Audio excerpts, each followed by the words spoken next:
ओम नमो भगवते वासुदेवाय।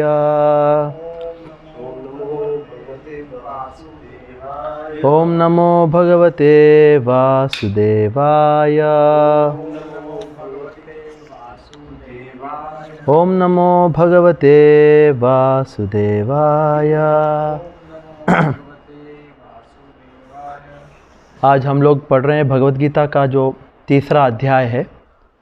तीसरा अध्याय में हम लोग 21वां श्लोक ले रहे हैं। सब लोग बुक्स खोल लेना। 21वां श्लोक।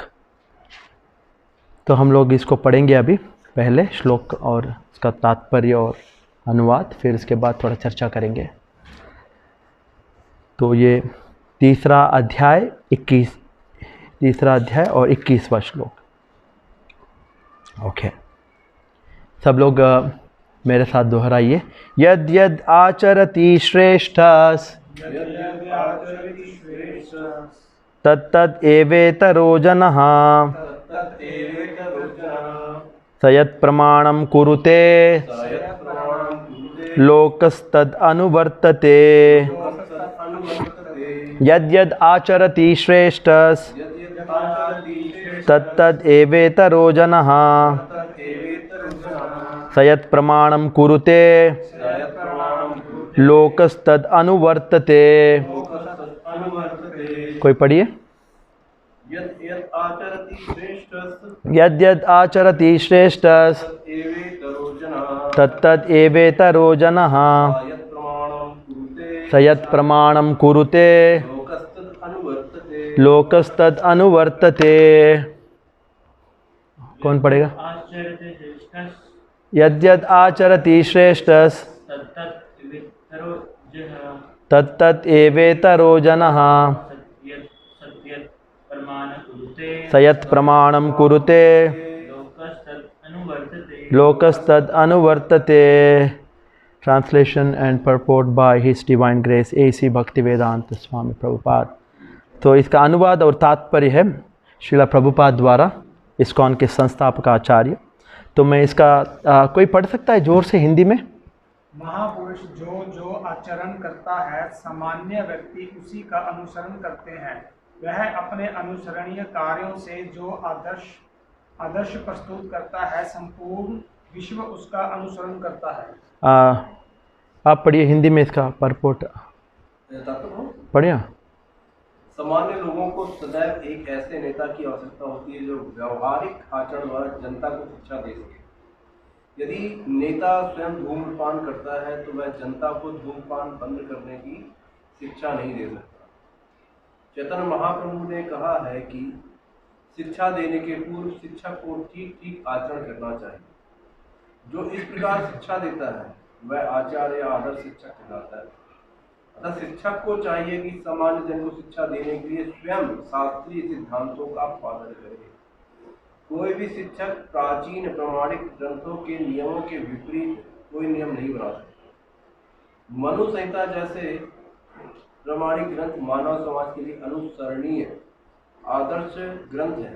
अतः नेता का उपदेश ऐसे आदर्श शास्त्रों के नियमों पर आधारित होना चाहिए। जो व्यक्ति अपनी उन्नति चाहता है उसे महान शिक्षकों द्वारा अभ्यास किए जाने वाले आदर्श नियमों का पालन करना चाहिए। श्रीमद् भागवत भी इसकी पुष्टि करता है कि मनुष्य को महान भक्तों के परिचिनों का अनुसरण करना चाहिए और आध्यात्मिक बोध के प्रगति का यही साधन है। चाहे राजा हो या राज्य का प्रशासनिक अधिकारी, चाहे पिता हो या शिक्षक, ये सब अबोध जनता के स्वाभाविक नेता माने जाते हैं। इन सबका अपने आश्रितों के प्रति महान उत्तरदायित्व रहता है। अतः इन्हें नैतिक तथा आध्यात्मिक संहिता संबंधी आदर्श ग्रंथों में से सुपरिचित होना चाहिए। ओम अज्ञानतिमिरान्धस्य ज्ञानाञ्जन शलाकया चक्षुरुन्मिलितं येन तस्मै श्री गुरवे नमः। नमो ओम विष्णुपादाय कृष्णप्रेष्ठाय भूतले श्रीमते भक्ति विकास स्वामिनिति नामिने। नमः ओम विष्णुपादाय कृष्णप्रेष्ठाय श्रीमते भक्तिवेदांत स्वामिनिति नामिने। नमस्ते सारस्वते देवे गौरवाणी प्रचारिणे निर्विशेष शून्यवादी पाश्चात्य देशतारिणे। जय श्री कृष्ण चैतन्य प्रभु नित्यानंद श्री अद्वैत गदाधर श्रीवासादि गौर भक्त। हरे कृष्णा कृष्णा कृष्णा हरे हरे, हरे राम राम राम हरे। यद यद आचरति श्रेष्ठस्तद्दत् एवेतरो जनः स यत् प्रमाणं कुरुते लोकस्तत् अनुवर्तते। Whatever action a great man performs, common men follow, and whatever standards he sets by exemplary acts, all the world pursues. तो हम लोग तीसरा अध्याय है कर्मयोग।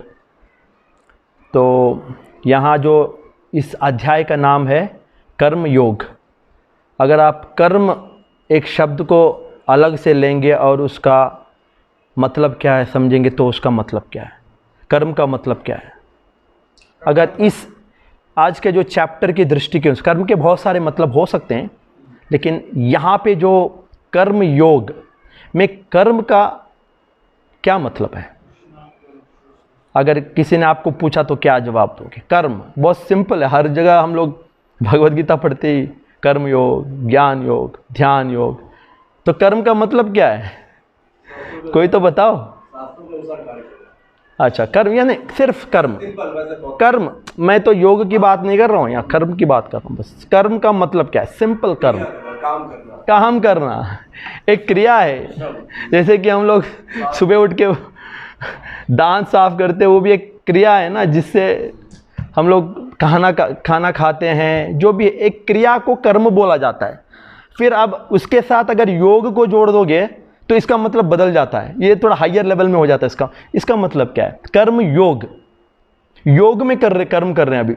इसका मतलब भगवान के साथ जोड़ना, ठीक है, अच्छा है, वर्ड मीनिंग है, लेकिन एक्शन है वही है, मीनिंग एक्शन है और भगवान है। अब कर्म का मतलब एक्शन, कर्म योग का मतलब क्या है? अब बताओ ना, इतना सिंपल तो हो यार, और क्या इसको सोचने की क्या बात है? क्या है मतलब, क्या है ना? ठीक है, सिंपल लैंग्वेज में अगर कर्म योग, योग मतलब भगवान से जुड़ना, कर्म का मतलब तो भगवान के लिए काम करने को कर्म योग बोलते हैं। काली काम करोगे तो कर्म भोग बनोगे, आप भोगी। आप खुद के लिए काम करते रहोगे, खुद के लिए, खुद की स्वार्थ की, खुद की खुशी के लिए, तो उसको क्या बोलोगे? कर्म भोग या कर्म भोगी बोलोगे आपको। या जब आप भगवान के लिए काम करोगे, आप अपने लिए नहीं, भगवान के लिए, तो फिर उसके बोलेंगे कर्म योगी। इतना सिंपल तो है। अब सवाल ये उठता है इस चैप्टर में और इस चैप्टर के पहले भी, ये भगवान के लिए काम करने का एक कॉन्सेप्ट आ रहा है। अरे भगवान के लिए काम क्यों करें? यज्ञ का कॉन्सेप्ट आ गया इससे पहले। यज्ञ का मतलब है विष्णु, यज्ञ का मतलब ये भी है कि विष्णु के लिए काम करो, उनकी संतुष्टि के लिए काम, यही है, कर्मयोगी है वो भी, यज्ञ भी कर्मयोग है। तो यहाँ कॉन्सेप्ट आ रहा है कि ये कर्मयोग का कॉन्सेप्ट क्यों आ रहा है। अगर आप से कोई सवाल पूछे कि हम लोग भगवान के लिए काम क्यों करें, तो सब कुछ उनका ही है, तो भगवान का है सब कुछ, ठीक है, ये एक लेवल में है। लेकिन अगर उससे पहले आप प्राथमिक लेवल में आप सोचोगे कि भगवान के लिए काम ही क्यों करें, इवन बेसिक लेवल में, तो क्या आंसर आएगा? भगवान है, आप है, आपको बोला गया कि आप अपने लिए काम मत करो, भगवान के लिए काम करो, उसको बोलते हैं कर्मयोग। उससे आप जीवन का लक्ष्य को आप प्राप्त कर सकते हैं। तो भगवान के लिए काम क्यों करें? ये दोनों के बीच में क्या ऐसा चीज़ है कि क्यों काम करें भगवान के लिए? भगवान के लिए सब, भगवान का सब कुछ है, लेकिन वो एक कारण। अब एक व्यक्ति बहुत अमीर है, उसके पास बहुत धन है, पूरा उसके पास बहुत प्रॉपर्टी, तो क्या आप उसके लिए काम करोगे? क्या आप खुद के लिए करोगे? एक फैक्ट्री का ओनर है या बड़ा इंडस्ट्रियलिस्ट है, तो क्या आप जाके उसके लिए काम करोगे? क्या वो भी उसकी सेवा में? योग का मतलब सेवा भी है, कोई इच्छा के बिना है, उनके लिए, उनकी संतुष्टि के लिए, बिना कोई इच्छा किए। क्यों करोगे? हाँ, क्या बोला? कृष्णा को पसंद है। अच्छा ठीक है, ये प्रैक्टिकल आंसर नहीं है। क्यों करे भगवान के लिए? कर्मयोग में भगवान बोल रहे कि मेरे लिए काम करो यार तुम। हम अगर क्योंकि सब कुछ भगवान का ही है, हम उसके लिए, हम भगवान के लिए काम करेंगे, और हमारा जन्म इसलिए हुआ है। ठीक है, वो सब ठीक है, आंसर ठीक है, आप थोड़ा आगे। सिंपल आंसर इसका कुछ नहीं है। भगवान का और आपका एक संबंध है, उस आधार पे आप भगवान के लिए काम करेंगे। अगर कोई संबंध ही नहीं है, वो चाहे अमीर हो या कोई बड़ा पॉलिटिशियन हो, आप क्यों करोगे? कुछ ना कुछ संबंध रहना है ना। इतने सारे लोग हैं दुनिया में, तो क्या हम लोग जाके सारे लोगों के लिए काम करेंगे क्या? तो यहाँ इसीलिए फर्स्ट चैप्टर से आप सेकंड चैप्टर जब पढ़ते हो ना, तो भगवान आपका संबंध के बारे में बता, आपको बोल रहे कि तुम एक आत्मा हो और मैं भगवान हूँ, और हमारा दोनों का संबंध है। जैसे कि हम लोग हमारे सिद्धांत में समझते हैं कि जीवेरे स्वरूप है नित्य कृष्ण दास, हमारा भगवान के साथ संबंध जो है एक दास का और एक स्वामी का संबंध ऑलरेडी है। तो उस संबंध के आधार पे हमें काम करेंगे। अब आप बोलोगे अरे यार ये स्वामी का और मेरा संबंध को अगर समझेंगे तो प्रैक्टिकल लेवल में कैसे समझ, हाँ प्रभुपाद एक अच्छा एग्जाम्पल देते हैं यहाँ। जैसे कि ये एग्जाम्पल आप सुनने के बाद आप विवश हो जाओगे कि आपको काम करना है भगवान के लिए। अब मुझे ये एग्जाम्पल इतना अच्छा एग्जाम्पल है, जैसे कि ये हाथ है, आपका हाथ है, हाथ शरीर है, हाथ है। प्रभुपाद ये एग्जाम्पल देते हैं। तो ये जो हाथ है, हाथ का काम क्या है? खाना, काम करना पेट के लिए। हाँ, हाथ का एक ही सिंपल काम है, खाना देखते ही वो खाना लेगा और मुंह में डालेगा, और मुंह में डालने के बाद वो मुंह में खाना जाके पेट में जाएगा। तो एक दिन क्या होता है, ये सारे शरीर के अंग जो है उन्होंने क्या किया, अरे ये तो बहुत नाइंसाफी है, हम लोग इतना मेहनत कर रहे हैं और ये पेट मज़े ले रहा है, दिन में खाना पूरा खा लेता है, हम लोग को मज़ा नहीं आ रहा है। तो उन्होंने एक सोच लिया कि हम लोग स्ट्राइक पे चलें, हम लोग हड़ताल करेंगे। प्रभुपाद देते हैं एक अच्छा एग्जाम्पल है। तो हाथ ने बोला कि मैं आज से खाना देना बंद करूंगा। ये हम लोग क्यों समझ रहे, पता है, भगवान का हमारा संबंध को जानने के लिए एग्जाम्पल। तो हाथ ने क्या किया, मैं आज से खाना तुम्हें नहीं दूंगा, मैं हाथ में खुद खाना लेके मैं खुद एंजॉय करने की कोशिश करूंगा। तो उसने स्टार्ट किया, एक दिन हो गया, दूसरा दिन हो गया, तीसरा दिन हो गया, फिर देखते देखते क्या हो गया, शरीर में पूरा एनर्जी निकल गया। और फिर आखिरी में ये जो हड़ताल की वजह से हाथ ने जो सोचा कि वो खुद एंजॉय करे, वो खुद तो एंजॉय नहीं कर पाया, क्योंकि हाथ में लेके खाने को अगर आप निचोड़ोगे तो क्या उससे पौष्टिकता थोड़ी आएगी शरीर को। आखिर में उसको खाना पेट को ही देना है, और उसी में उसकी भलाई है। देखो, आप कुछ भी कर लो, आपको करना तो यही है कि ये हाथ को पेट के लिए खाना डलवाना ही है। तो कोई और चारा भी नहीं है हाथ को। ये गलतफहमी है कि हाथ सोच रहा है कि मैं अलग से एंजॉय कर लूंगा, ठीक है ना। तो हड़ताल को बंद करना पड़ेगा, और आखिर में ये हाथ को सेवा करना पड़ेगा पेट का। तो क्या होगा पता है, उसका स्वार्थ उसी में है। अभी तक क्या था, मैं खुद एंजॉय करूंगा, वो अलग स्वार्थ है। मैं अलग हूं, मैं हाथ सोच रहा है कि मैं अलग हूं शरीर से, और मैं खुद एंजॉय करूंगा अलग रूप से। वो फेल हो गया, आपका मिशन, आपका जो कॉन्ट्रैक्ट फेल हो गया। आपने फिर से क्या किया, अपने वास्तविक स्वभाव में आके पेट को डाल दिया, और क्या हो गया पता, आपका सही स्वार्थ क्या है पता है, पेट की संतुष्टि आपका स्वार्थ है। स्वार्थ का मतलब है जो जिससे हमें कुछ लाभ हो। आपका लाभ, हाथ का लाभ इसी में है कि वो पेट में ही खाना दे। अगर वो गलतफहमी में आ गया तो उसी का नुकसान है। उसी तरह हमारा और भगवान का जो संबंध है उसी तरह ही है। जैसे कि अगर हम लोग सोचे कि हम लोग भगवान से अलग है और हम लोग भोग करेंगे, कर्म भोगी बनेंगे, तो हाथ की तरह हम लोग क्या करेंगे, लास्ट में हम लोग को क्या होगा, दुखी हो जाएंगे। हम लोग एंजॉय नहीं कर सकते। हम लोग अलग होके भगवान से, एक चिंगारी आग से बाहर होके वो प्रज्वलित नहीं रह सकता है, वो बुझ जाएगा। उसी तरह एक आत्मा है, उसका कनेक्शन है भगवान के साथ, वो कनेक्शन से ही वो खुश होता है। अगर उसने कट कर लिया तो फिर अस्वाभाविक रूप से वो दुखी हो जाएगा। इसीलिए तो हम लोग देखते हैं ना, इतने सारे लोग जो जीव है जो भगवान से कर्मयोग के बगैर कर्म भोग करते हैं, वो लोग क्या हो रहा है उनके साथ, उनको जन्म मृत्यु चक्कर में फंसते हैं, दुखी होते हैं, मानसिक रूप से, शारीरिक रूप से, हर तरह से दुखी हो जाते हैं। फिर उन्हें समझ में नहीं आता क्या हो रहा है जीवन में, अस्त व्यस्त हो जाता है जीवन। लेकिन जब वो भगवान के बारे, हम भगवान का और उनका संबंध जान लेते हैं, फिर भगवान की सेवा करने लेते हैं, तो तृप्त हो जाते हैं। जैसे कि हाथ पेट को खाना देते, तृप्त हो गया स्वाभाविक रूप से। तो भगवान ये कला सिखा रहे हैं, अरे तुम लोग इस संसार में फंसे हुए हो, तुम्हारा मेरे साथ संबंध है, तुम मेरे हो, मैं तुम्हारा हूं, तुम मेरे लिए सेवा करके आनंद में चले जाओ, संतुष्ट हो जाओ, तुम अलग से होके नहीं कर सकते। तो भगवान ये इसको बोलते कर्मयोग, जिसे हाथ को करना है काम पेट के लिए, हमें भी सब छोड़ छाड़ के भगवान की सेवा में लगना है। तो फिर क्या होगा, किसकी भलाई है उसमें, जीव की भलाई है। ये संबंध इस तरह गहरा है, जैसे कि हाथ का और पेट का इतना गहरा, उसको आप कट नहीं कर सकते हो, संबंध कभी टूटेगा नहीं। उसी तरह ये संबंध है हमारा भगवान के, इसको बोलते हैं कर्मयोग। भगवान के लिए काम करो, भगवान के लिए काम करके खुश रहो, संतुष्ट हो जाओ, मन प्रशांत करो, आनंद में रहो। तो ये एग्जाम्पल बहुत अच्छा है हमें कर्मयोग को समझने के लिए। हम लोग तो ये याद रखना है कि हम लोग अलग से होके भगवान से हम लोग तो अभी और एक पॉइंट आता है कि ये कर्मयोग अगर हमने किया तो क्या इसके फायदे हैं, क्या क्या हमें इससे, अगर कर्मयोगी नहीं है और या कोई कर्मयोगी है तो कर्मयोगी और कर्मभोगी में क्या फ़र्क है। कर्मभोगी जो है वो भगवान को मानता नहीं है और भगवान जो चाहते हैं वो करता नहीं है, वो अपने के लिए खुद करता है। तो क्या होता है पता है, भगवान बताते हैं कि जैसे कि एक स्वार्थी व्यक्ति बाहर घूमते रहता है, लालची हो जाता है, क्रोधी हो जाता है, द्वेषी, उसका मन पूरा खराब हो जाता है, वो क्या संतुष्ट रह सकता है क्या? तो गंदे चीज़ें आ जाते हैं। इसी तरह भगवान बता रहे हैं कि तुम अगर खुद के लिए काम करोगे पाप और पुण्य में फंस जाओगे। ये पाप और पुण्य कुछ नहीं है, ये गलत संस्कार हमारे मन में है। ये पाप और पुण्य क्या है पता है, ये जो गंदी चीज़ें, जो अंदर इच्छाएं हैं, वो एक गंदा एक संस्कार को बोलते एक स्टैम्प, एक गंदा एक गुण है अंदर, उससे हम लोग कभी खुश नहीं रह सकते।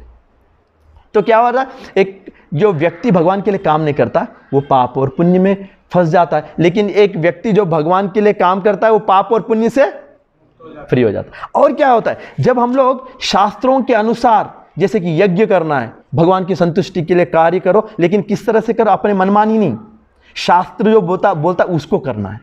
शास्त्रों में जो भगवान की सेवा इस तरह से करना है, ये करो शास्त्रों के अनुसार, उसको करने से क्या होता है पता है, हम लोग को ना इस संसार में रहने के लिए हमें चीज़ें चाहिए ना, खाने के लिए, रहने के लिए, संतुष्टि के, ये भगवान प्रोवाइड करते हैं, हमें हमारे लिए देते। जैसे कि खाना, हवा, बारिश, जल, ये सारे चीज़ें, जो भी आग, सारे चीज़ें हमें फैसिलिटी मिलेंगे अगर हम लोग करेंगे भगवान के लिए, तो पूर्ण रूप से मिलेंगे हमें। तो फिर हम क्या होगा, संतुष्ट रहेंगे, पाप और पुण्य से हम लोग बचे रहेंगे। एक व्यक्ति स्वार्थ के लिए काम करता है तो पाप और पुण्य में फंस जाता है, गलत संस्कार चले जाते हैं, दुखी हो जाता है, गलत कामों में फंस जाता है, फिर उसे समझ में नहीं आता है, शास्त्रों के अनुसार काम नहीं किया तो ये। और फिर क्या होता है, फाइनली हम लोग जब भगवान के लिए काम करते रहेंगे, भगवान की सेवा में लगे रहेंगे, फिर हम लोग आखिर में क्या होगा, हम लोग ये संसार से मुक्त हो जाएंगे। ये जन्म मृत्यु, देखिए इतने सारे बेनिफिट्स, पाप और पुण्य से मुक्त, फिर हमें जो चाहिए वो मिलेंगे, तो हम लोग इस संसार में रह के भी, बद्धावस्था में भी थोड़ा खुश रह सकते हैं, और फिर ये शरीर छोड़ने के बाद हम लोग फिर इस संसार को छोड़ के मुक्त हो जाएंगे। मुक्त होने का मतलब क्या है, मुक्त होने का मतलब है भगवान के एक गलत इच्छाओं से छुटकारा मिल जाएगा, हमें अच्छी इच्छाएं आ जाएगी, भगवान की इच्छा और हमारी इच्छा एक हो जाएगी, समान। जैसे कि हाथ का इच्छा क्या है और पेट का इच्छा एक ही है, दोनों तरफ से प्रेम चल रहा है, हाथ उसको सेवा कर रहा है, अब पेट के द्वारा पौष्टिकता बन रही है, शक्ति बन रही है, तो पूरे शरीर में वो शक्ति पहुंच रही है, भगवान खुश और हम लोग भी खुश। तो उसी तरह, तो और एक ऐसे बहुत सारे उदाहरण से हम लोग समझ सकते हैं। जैसे कि भगवान के लिए काम करने का मतलब ये भी है कि हम जैसे कि युद्ध में एक सैनिक जाता है अपने सेनापति के आदेश पे और युद्ध करता है, और वो बस सेनापति के आदेश के अनुसार चला रहा है, तो उसका रिजल्ट का कुछ चिंता नहीं, सेनापति को संतुष्ट करना उसका काम, और सारे सब ठीक रहेगा, ठीक है ना। तो यज्ञ, इसमें दो चीज़ें हैं। जब हम लोग कर्मयोग की बात करते हैं ना, तो एक तो है हम लोग शास्त्रों के अनुसार, यहाँ कर्मयोग चैप्टर में बताया जाता है कि जो जीव उतने उन्नत स्थिति में, भक्ति में नहीं है, तो वो लोग नीचे के स्तर पे है, वो लोग क्या करते हैं, देवी देवताओं की पूजा करते हैं। स्टार्टिंग लेवल में होता है, क्योंकि उनको पूर्ण तरह से पता नहीं कि भगवान कौन है। जो डिवोटीज को पता है कि ये जो देवी देवताओं के ऊपर भगवान है, और देवी देवताओं के पास जो शक्ति है, जो उनको देने की क्षमता है, वो भी भगवान ने दी, तो हम लोग तो डायरेक्ट भगवान को सेवा करेंगे। जैसे हम लोग क्या करते हैं, भक्त लोग क्या करते हैं, हम लोग क्या करते हैं, भक्ति करते हैं। भक्ति का मतलब क्या? श्रवणम कीर्तनम, भगवान का नाम का जप करते हैं, भगवान का श्रवण करते हैं, भगवान को भोग लगाते हैं, सारी क्रियाएं भगवान के लिए करते हैं। हमें क्लियरली पता है कि भगवान ही हमारे गोल है। वेदेश सर्वेर अहमेव वेद्या, सारे शास्त्र पढ़ के निष्कर्ष ये निकलता है कि भगवान की भक्ति करो। बट थोड़े लोग वो लेवल में नहीं रहते हैं, तो वो क्या करते हैं पता है? स्टार्टिंग में वो देवी देवताओं की पूजा करते हैं। उनको लगता है कि वो शास्त्रों में ही दिया गया है कि आप देवी देवताओं की पूजा करो, और तो इनडायरेक्टली क्या हो रहा है? वो भगवान की पूजा हो रही है, लेकिन इनको स्पष्ट रूप से डायरेक्ट भगवान के बारे में उतना जानकारी नहीं। तो उनको भी फायदा मिल रहा है कि देवी देवताओं को जो भी वो मेहनत करते हैं, तो देवी देवताओं को यज्ञ करते हैं। यज्ञ का मतलब है, हम लोग को पता है, एक कुंड बनाते हैं और फिर कई तरह के पूजा पाठ करते हैं, यज्ञ करते हैं, और उसी से भी क्या मिलता है पता है? उनकी भौतिक इच्छाएं हैं। तो जो देवी देवताओं की उपासना क्यों कर रहे हैं? वो देवी देवताओं की उपासना, वो भक्ति नहीं है, उनकी सेवा भावना नहीं है। उनको क्या है पता है? संसार को भोगना है उनको। अभी भी भौतिक इच्छाएं छूटी नहीं है, लेकिन वो क्या कर रहे हैं पता है? देवी देवताओं का आश्रय लेके उनको संतुष्ट करके अपनी भोग वासना को फुलफिल कर रहे हैं। उनकी भोग वासना है ना कि हम एंजॉय करूं, तो ये क्या कर रहे हैं? शास्त्रों के बाहर रह के नहीं, शास्त्रों के अंदर रह के वो लोग क्या कर रहे हैं? यज्ञ कर रहे हैं, देवी देवताओं की पूजा कर रहे हैं। क्योंकि यहाँ शास्त्रों में बताया गया है कि तुम इंद्र का, चंद्र का, वरुण का, सारी देवी देवताओं का अगर आप पूजा करोगे तो उनके द्वारा आपको जो चाहिए वो मिलेगा। तो इनडायरेक्टली क्या हो रहा है? भगवान की पूजा ही हो रही है। क्योंकि हर मंत्र के सामने हम क्या लगाते हैं? अरे फॉर एग्जाम्पल आपने दुर्गा का अगर कुछ यज्ञ किया तो क्या ओम क्या आएगा? चामुंडाय नमः। जो भी है ओम विष्णु का नाम है, लेकिन उनको उतना उसके बारे में पूरी जानकारी नहीं कि हाँ भगवान ही है सारे देवी देवताओं के ऊपर, उनको संतुष्ट करना। तो वो भी सही है। दो तरह से हम लोग शास्त्रों के अनुसार, एक तो देवी देवताओं की पूजा करके इनडायरेक्टली भगवान को संतुष्ट करो, या तो क्या करो? डायरेक्ट भगवान से जुड़ जाओ, वो भक्ति कर लो। श्रवण कीर्तन विष्णु स्मरणम पाद सेवन अर्चनम वंदन, हम लोग जैसे कि भक्ति करते हैं। तो ये इनडायरेक्ट मेथड उनके लिए है जो अभी भी संसार को भोगना चाहते हैं, लेकिन डिवोटीज भोगना नहीं चाहते हैं। उनको तो कुछ इच्छा ही नहीं है, उनको तो डायरेक्ट भगवान की सेवा से मतलब है। वो चाहते हैं, उनको पता चल गया कि मेरा जो स्वार्थ है भगवान की सेवा में मेरा स्वार्थ है। ये लोग को क्या लगता है? जो भोगी है वो मेरा स्वार्थ, मेरी एंजॉयमेंट सोचते हैं। लेकिन इनको टाइम लगेगा। धीरे धीरे क्या करेंगे? देवी देवताओं की उपासना करेंगे, शास्त्रों के अनुसार यज्ञ करेंगे, फिर थोड़े दिन के बाद, बहुत सारे जन्म के बाद उन्हें लगेगा कि ये क्या चल रहा है, मैं फिर भी उसी में चक्कर में फंसा हूं, तो इसके ऊपर कोई है क्या? तो कोई साधु से मुलाकात हो, वो बोलेंगे अरे यार ये देवी देवताओं को छोड़ दो, डायरेक्ट भगवान से जुड़ जाओ, भक्ति कर लो। तो फिर क्या होता है? वो फिर उनका जो चैतन्य, उनका जो कॉन्शियसनेस बदल जाता है। अब उनको लगता है कि हाँ मुझे भगवान की सेवा में मेरा स्वार्थ है, उनको सेवा करूंगा तो मैं इस संसार के जाल से बाहर निकल जाऊंगा। कर्म योग। तो यहां भगवान ये बता रहे हैं कि एग्जाम्पल, ओके, प्रभुपाद का जो पर्पोर्ट है उसमें मैं थोड़ा आपको बताऊंगा। यहाँ प्रभुपाद बता रहे हैं कि यद यद आचरति श्रेष्ठ तत्त एवेतरो जना सयत प्रमाणम कुर। हम लोग सोचते हैं कि अरे हम लोग भक्त लोग हैं, डायरेक्ट भगवान की भक्ति कर रहे हैं, सब लोग को ऐसे ही करना चाहिए। मुमकिन है क्या ये? नहीं मुमकिन है। थोड़े लोग रहेंगे जो डायरेक्ट भक्ति नहीं कर सकते, तो हम लोग उनको कैसे गाइड करें? उनको कैसे गाइड करें? वो यहाँ अभी एक टॉपिक आ रहा है धीरे धीरे, क्योंकि हर कोई डायरेक्ट, जैसे कि भक्ति का मतलब है डायरेक्ट लिफ्ट, बटन दबाओ सीधा भगवान के पास पहुंच। ये क्या है? जो देवी देवताओं का उपासना कर रहे हैं, ये सब क्या चल रहा है? ये एक सीढ़ी के ऊपर जा रहे हैं धीरे धीरे धीरे, तो उनको टाइम लगेगा धीरे धीरे। तो उनका काम करने दो उनको। हम लोग डायरेक्ट भक्ति में है तो हम लोग क्रियाएं एक ही है, चैतन्य, ये जो मन की भावना लगे एक ही है। सारे लोग काम कर रहे हैं, सब लोग खा रहे हैं, सब लोग कुछ ना कुछ काम कर रहे हैं। डिवोटीज भी खा रहे हैं, डिवोटीज भगवान को भोग लगा के खा रहे हैं। ये लोग क्या कर रहे हैं? वो डायरेक्ट भगवान को नहीं लगा रहे, ये देवी देवताओं को पूजा कर रहे हैं। वो बोल रहे हैं कि हाँ देवी देवता हमें जो चाहिए वो मिलेगा। वो एक स्वार्थ छुपा है, ठीक है ना। तो यहाँ भगवान, तो यहाँ ये श्लोक में भगवान बता रहे हैं कि यद यद आचर्य, हमें एक एग्जाम्पल बनना है। अगर आप भक्ति भी कर रहे हो तो फिर भक्ति के द्वारा आप जो भक्ति में नहीं है वो कुछ और कर रहे हैं जो थोड़ा स्तर नीचे है, उनको हमारी जो एक्टिविटी से उनको इंस्पायर करना है। हमें इस तरह से हमारा क्या बोलते हैं, हमारा क्या बोलते हैं उसका, हमारा एक्टिविटीज़ को करना है कि ये लोग जो देवी देवताओं को छोड़ के भक्ति के लाइन में आ जाए धीरे धीरे। हमें देख के, हमारी जो चेतना को देख के, हमारा जो भगवान के प्रति श्रद्धा को देख के, हमारा जो एक्टिविटीज़ को देख के धीरे धीरे उनको हमें मजबूरी से लेके नहीं आना है। वो नहीं आ सकते क्योंकि वो बद्ध है, अभी भी उनके मन में स्वार्थ छुपा हुआ है। लेकिन हमें कैसे दिखाना है? निस्वार्थता दिखाना है उनको। देखो हम लोग भगवान को निस्वार्थ सेवा कर रहे हैं, भगवान को भोग चढ़ा रहे हैं, इतने सारे काम कार्य, हम लोग संतुष्ट है, खुश है, और हमें एग्जाम्पल बनना है। तो फिर उनको लगे अरे यार ये मैं क्या कर रहा हूँ, उल्टा उल्टा सीढ़ी में क्यों जा रहा हूँ, मुझे भी लिफ्ट में जाना है। इनको देखो कितने खुश है, भगवान का नाम लेते हैं, भगवान का कीर्तन करते हैं, ये श्रवण करते हैं, भगवद गीता पढ़ते हैं। मैं क्या पूजा पाठ कर रहा हूँ, पता नहीं क्या क्या कर रहा हूँ, और ये बिना कुछ हो रही है खुश है।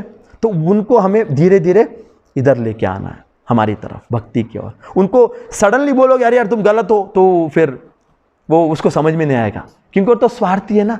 स्वार्थी व्यक्ति को आप नहीं समझा सकते, आपके प्रदर्शन से आप उनको इंस्पायर करना। तो यहां बता रहे कि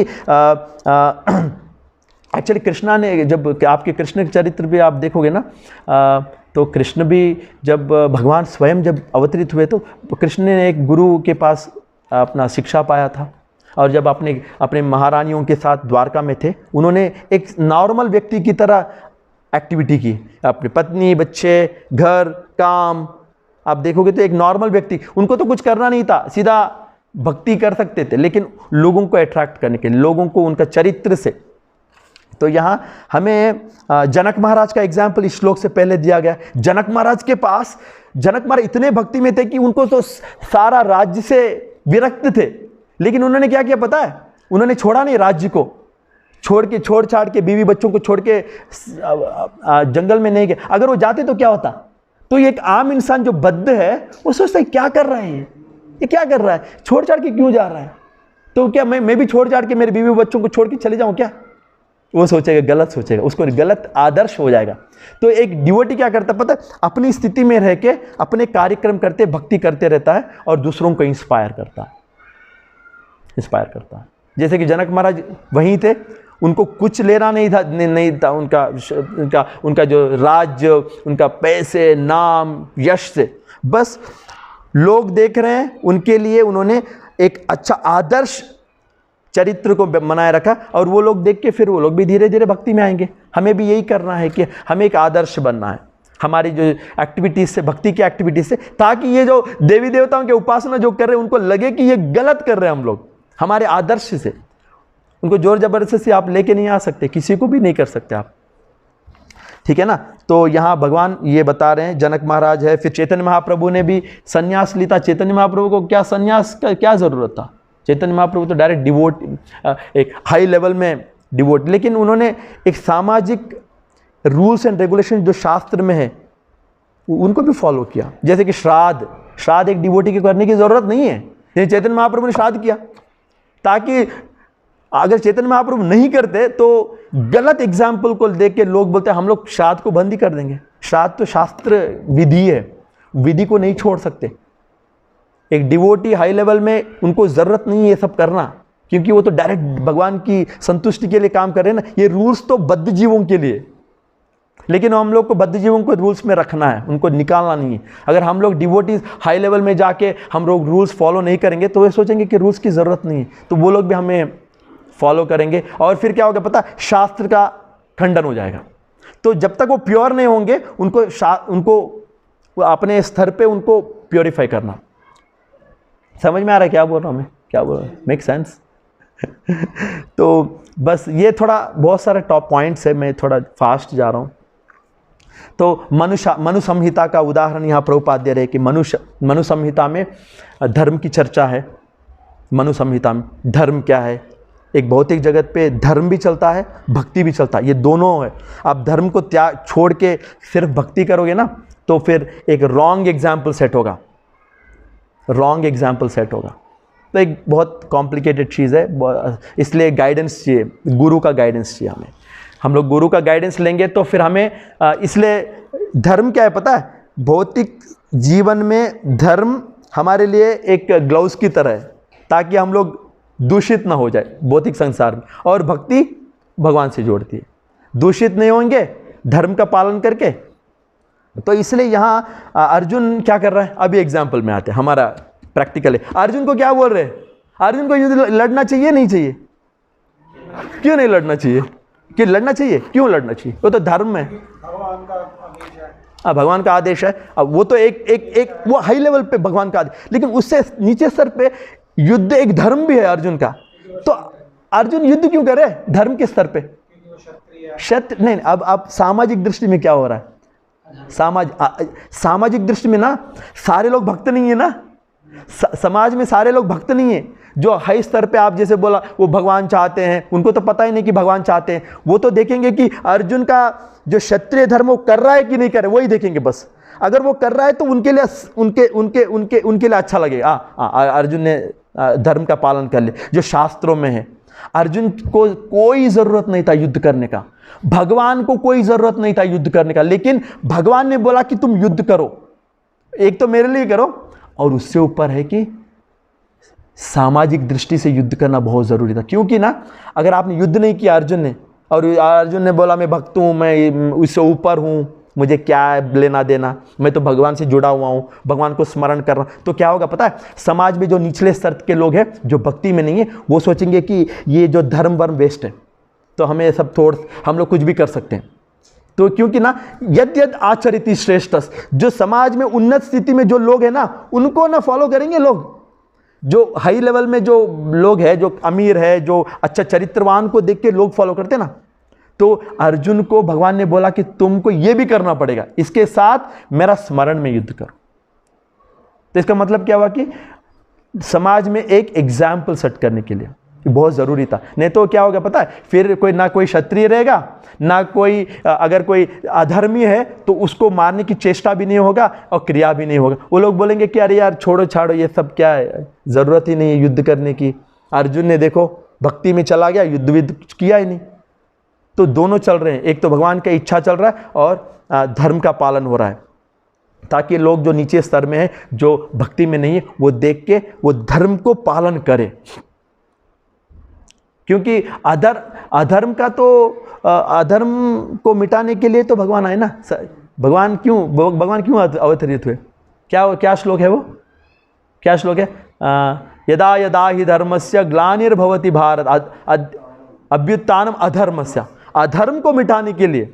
धर्म की बात भी है भगवत गीता में, लेकिन सारे धर्मों के ऊपर क्या है, भक्ति है। लेकिन भक्ति के नाम पे हम लोग धर्म को छोड़ेंगे ना, फिर समाज में पूरा ठीक नहीं होगा। भक्तों के अंदर भक्ति चल सकता है, लेकिन सारे लोगों के सामने हमें धर्म का भी पालन करना पड़ेगा।